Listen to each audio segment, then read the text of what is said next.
तो चलिए इस कहानी को अब जानते हैं। एक गांव में एक गरीब किसान रहता था। उसका एक बेटा था जिसका नाम संजय था, जो कि पढ़ने में बहुत ही होनहार और ईमानदार था। उसे अपने माता पिता से बचपन से अच्छे संस्कार मिले थे, जिस कारण से वह लोगों का बहुत ही प्रिय था। हर कोई उसके व्यवहार से खुश रहता था।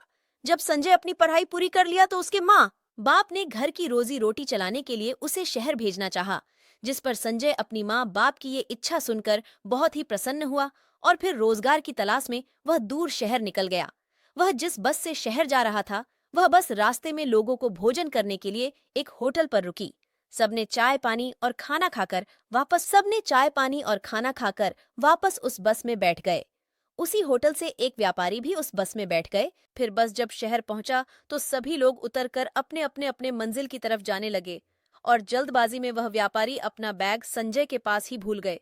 तो फिर जब संजय बस से उतरने लगा तो देखा कि वह व्यापारी जल्दी से अपनी किसी गाड़ी, जो कि उनके लेने आई थी, उसमें बैठकर चले गए। फिर संजय, जो कि बहुत ही ईमानदार लड़का था, उसने बैग खोलकर देखा तो उसमें तो ढेर सारे पैसे भरे थे।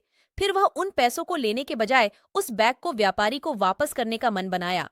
फिर बैग में उसे ढूंढने पर एक डायरी मिला जिसमें उस व्यापारी के उधर वह व्यापारी जब घर पहुंचा तो उसे ख्याल आया कि उसने जो व्यापार के पैसे वापस लाए थे, नोटों से भरा बैग तो उसके पास था ही नहीं। अब तो उस व्यापारी का दिमाग घूमने लगा, क्योंकि उस बैग लाखों रुपए थे। उस व्यापारी ने बहुत ने याद करने की कोशिश की, वह बैग कहाँ भुला है, लेकिन उस कुछ भी याद नहीं आ रहा था। अब तो चिंता के मारे व्यापारी की हालत खराब होने लगी थी। वह व्यापारी यही सब बैठे सोच रहा था कि अचानक उसके दरवाजे पर एक गाड़ी आकर रुकी, जो कि जान पहचान का नहीं लग रहा था।